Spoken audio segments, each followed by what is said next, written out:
الو نقو حالشان خوبه خلاصین نقو پپه میگم صندوق کیلو پارو جنسه آره نوردین خانزاده‌شون اینجاست سریال نوخه اجازه بده نشستی اینجا برای خودت داره کیلو جنس بزی خجالت هم نمیکشی برو بگو گندتون نده مموری بیاد ای بارک الله چقدر زیبا صحبت کردی های خانزاده شما خودت با من مقایسه کردی که هیچی منو بگرفتی تو این کردی که هیچی مردی سلمانه با 550 کیلو وزن آوردی که هیچی. آقا نورگل ایشون داره رسما به من توهین میکنه. من خواهش میکنم یه گریس سفید بیاد پدرمینی بکنه. احمد پرمخبر رو بگید بیاد.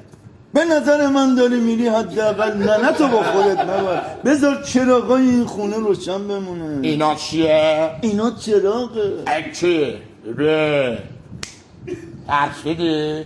نه محمود شهریاری پشت داره در واکن بیاد تو افتاد به نحو خداوند جان آفرین یک روز امیر مهدی ژوله میخوره به لوله.